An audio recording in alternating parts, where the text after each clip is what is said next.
今天要介绍的这位，你可能在选秀节目上看过他，也会在各种音乐盛典的颁奖台上看到他的名字。生涯拥有超过140把的吉他收藏，他就是台湾最具代表性的音乐制作人之一，王志平老师。就让我们来跟志平老师聊聊华语流行音乐的世界吧。Let's go。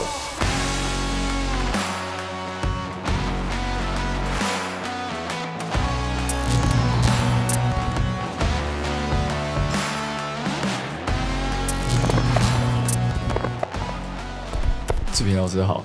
好，一月你好。我们刚刚在后台有聊一下，就是说上一次我是去找我表哥，张建军伟。哇，现在是我们的大腕，大腕。对，然后我那一次去找他的时候，刚好我们在电梯门口，我有遇到老师，这样有稍微跟老师打个招呼。再上一次就是10几年前，我那时候刚来台北的时候，然后我哥那时候找我参加一个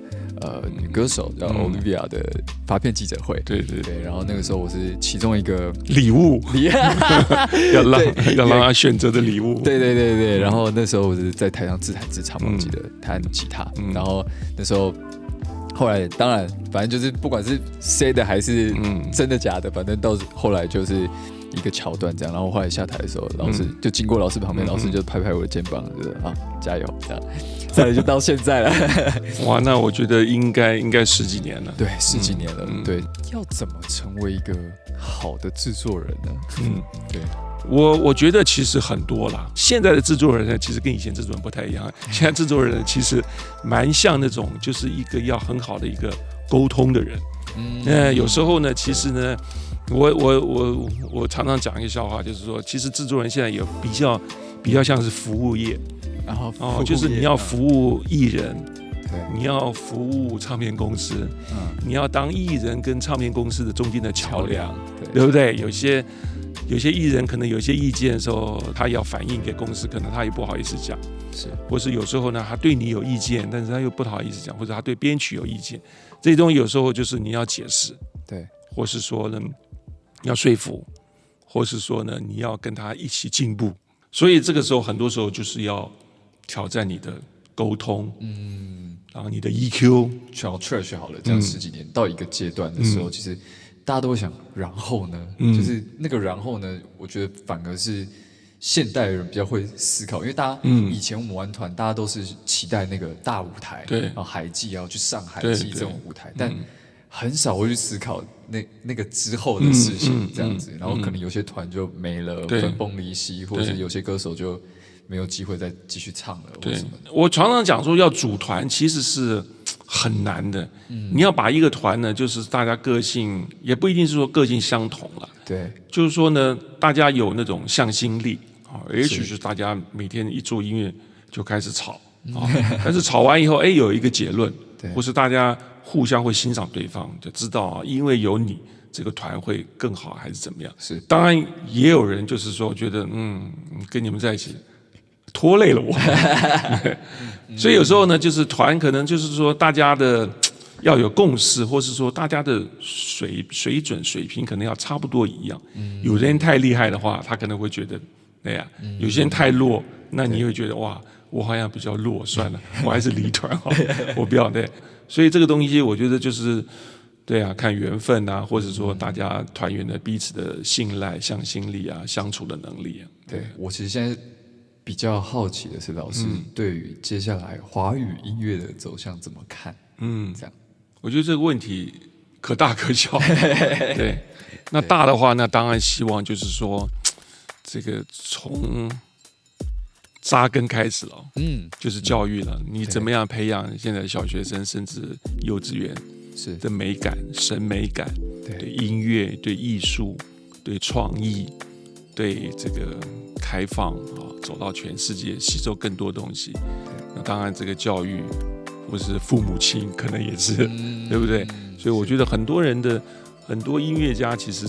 也是家庭环境造成的，就是希望就是现在从事音乐人，或者是说呢即将要从事音乐人，或者是说有理想、有梦想要成为音乐人，就是真的还是要多听。为什么80年代这些金曲它是怎么写的？对，也许它有一个模式在那边，当然你要打破这个模式。到90年代呢，又出现了谁？陶喆这些人出现了。2000年以后，电音出现了啊，然后再有后来的张建军伟这些人写的这些歌，就是他怎么样在这个市场上面呢？怎么会成功？哦，就是说他们用的这些句子啊，就是什么知己知彼嘛，就是你要先了解这些东西以后，那接下来什么？接下来就看你自己了，你够不够努力，你够不够有？我觉得天分有时候或是灵感这东西，其实对做音乐来讲，其实应该很快就会被用完了。我觉得接下来的呢，什么就靠你的实力了。就是你真的就是要去想，要去多听人家。有时候呢会被人家骂，就是有的人你就是抄袭。我觉得呢，先不管抄袭这个东西呢，我觉得音乐这个东西其实大家都在抄袭啊，对不对？60年代的 Beatles 做的音乐，其实到现在还是很多人会有一些他的影子里面。所以我常常觉得，就是说这些讲话不是那么得体的，讲到某某人抄袭的时候，其实我会比较想说，这个东西呢是什么？是叫做致敬。我觉得前辈用的什么好东西呢？我们不是抄袭啦，我们真的是觉得这东西太棒了。我稍微调整一下，这个氛围很棒，我致敬，我要传承嘛，我要用这些东西。所以呢，这些东西就是说，你去听很多东西，拿一些什么句子里面可以放到你要做的音乐里面去，让你要做的音乐呢，可以在这市场上面变得更特别。其实这个东西呢，就是说你再往下走，要再做一些什么更特别的东西。当你脑袋空空，你都想不出的。我觉得这个是最笨的方法，也是最实际的方法，就是还要再去多听，你要花很多的时间。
茶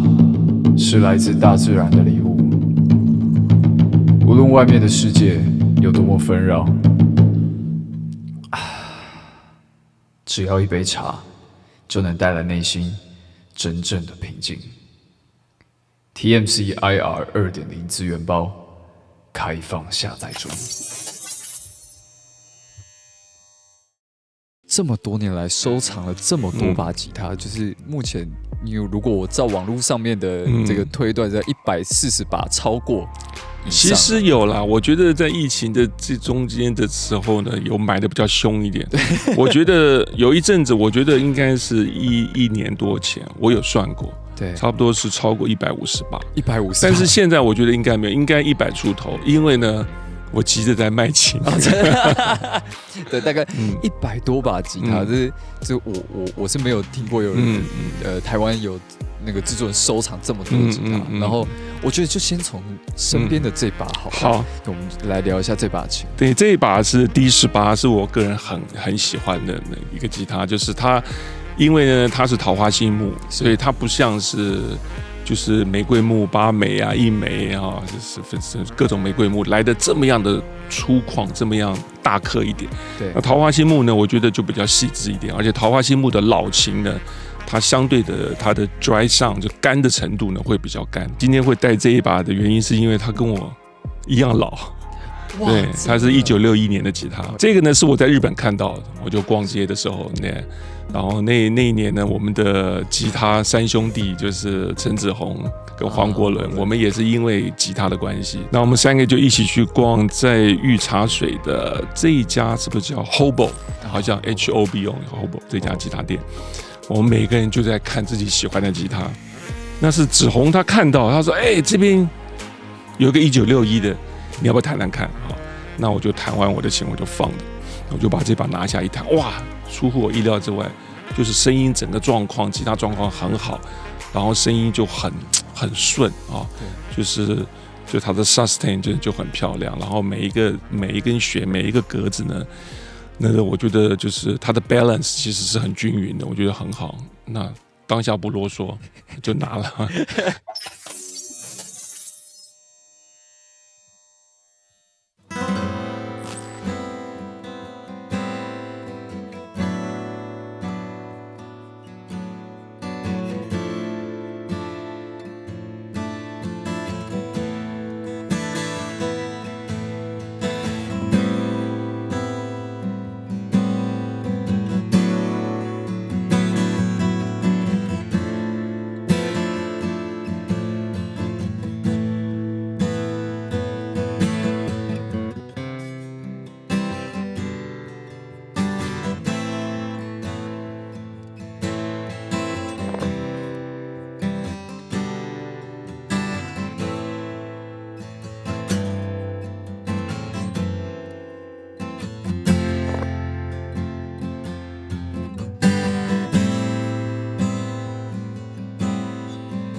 老师听到这一次的这个取样的技术，你其实对于这样子的技术应用在不管是音乐也好，或是未来，你有什么样的想象呢？因为我一直觉得科技一直在进步呢，其实就是造福人群。对啊，那当然就是说取样东西，当然对我们这种就是在 LKK 来讲，我们一切还是喜欢真实的东西，类比的东西。你取样到一把80年前的琴的声音，你真的有办法去用现在的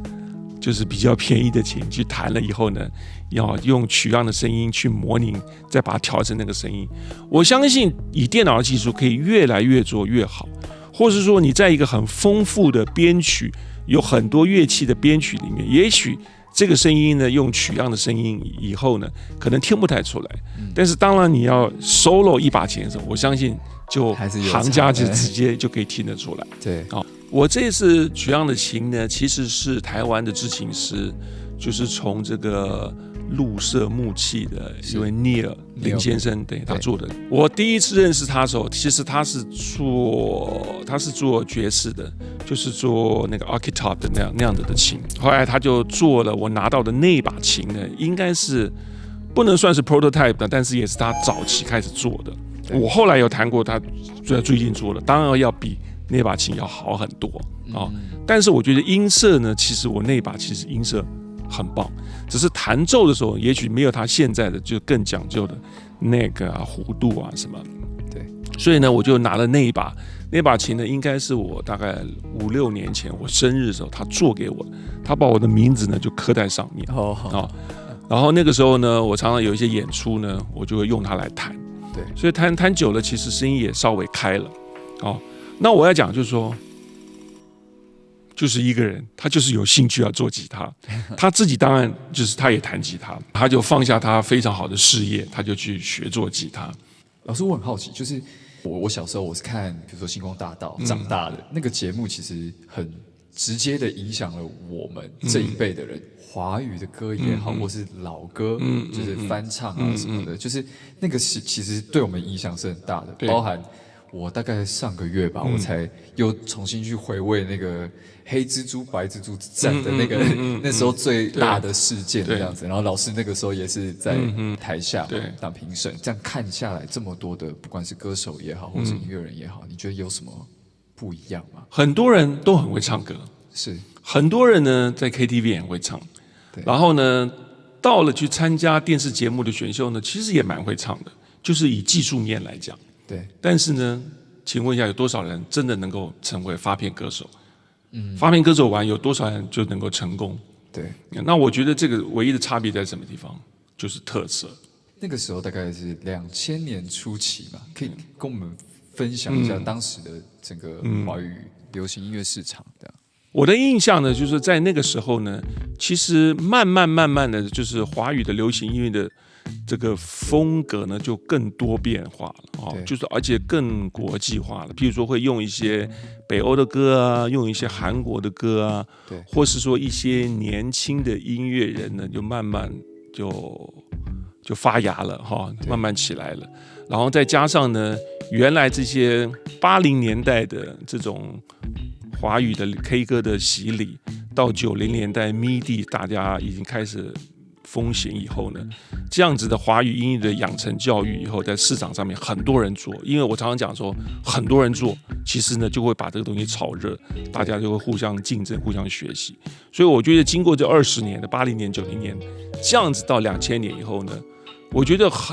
就是很自然，你就可以感觉到那个时候的音乐风格呢，就变得更成熟了。对，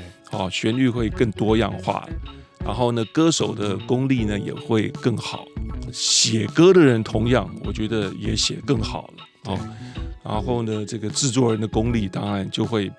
比以前会来得更好。那我觉得呢，其实这很多时候就是前面的可能的养成教育，或是前面市场的活络，或是说这些年轻的音乐人呢，有之前的老师的带领，或是说那个时候的网络慢慢开发了，大家呢会上网看很多，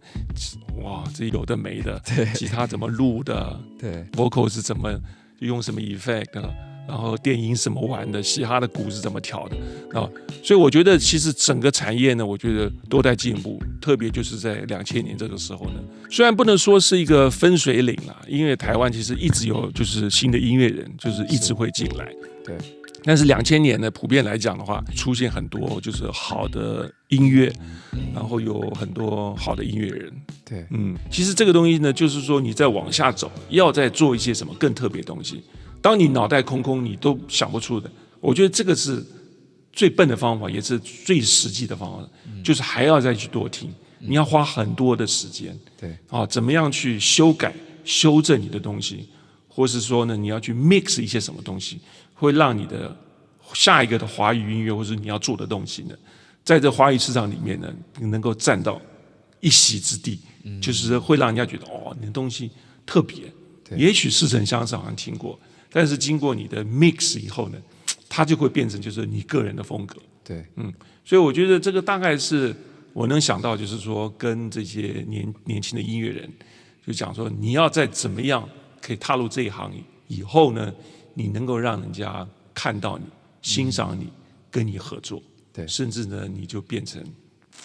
下一个什么的天王，对，今天非常谢谢老师来